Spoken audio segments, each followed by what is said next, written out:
The battle for Bakhmut is the focus of the fighting and has become the site of Europe's deadliest infantry battle since World War II. Ukrainian troops are expected to launch a counter-assault soon as their commanders claim that Russia's assault on the town is losing steam. Kyiv says that Bakhmut is key to holding back Russian forces along the entire eastern front. For more, let's speak to Sergej Sumlenny, a Berlin-based Ukraine expert. Hello, and thank you for speaking to France 24. Let's begin, first of all, with Ukraine's assessment of Russia's advances around Bakhmut. Do you agree that Russia's advance is losing steam?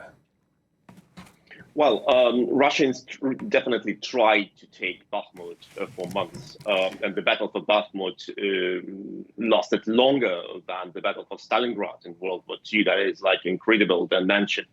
And the fact that the Russians, until now, are not able to capture the city, which is located only 40 kilometers from the pre-full invasion contact line, that they could not go these 40 kilometers within over 1 year, it definitely shows that something is wrong with the quality of the Russian army.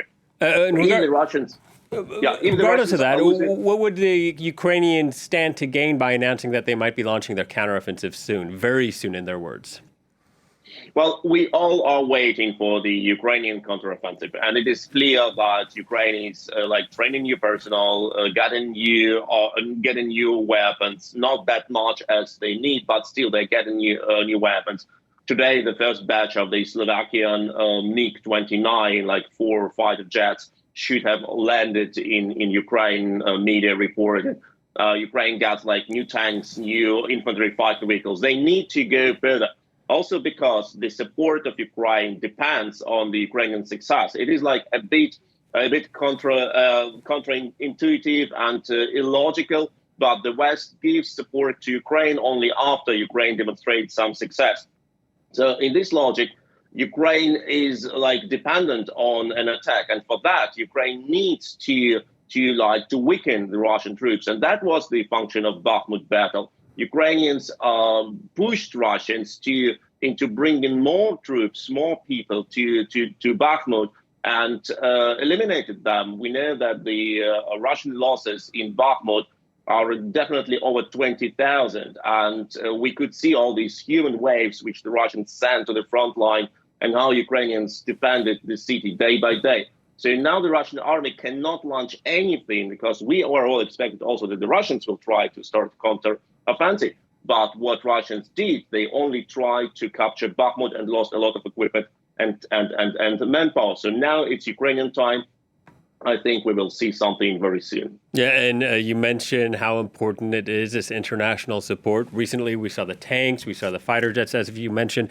Today, EU leaders expect to finalize this deal to send 1 million artillery shells to Ukraine. How quickly can that material, do you think, actually make its way onto the battlefield and be of use? Well, it is definitely not fast enough. It is definitely weeks, if not months, delay, what we are experiencing now. And it is definitely too low numbers.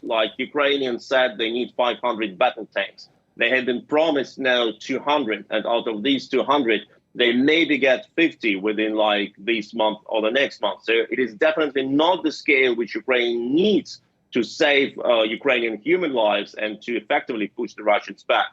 But anyway, we see a huge development since 1 year. We see that Ukraine gets the weapons they couldn't get before. We see that any educational facility in the West, military one, is proud of the Ukrainian cadets and say they haven't seen anything like that before. So motivated, so good educated, so brilliant people who just want to master the new equipment.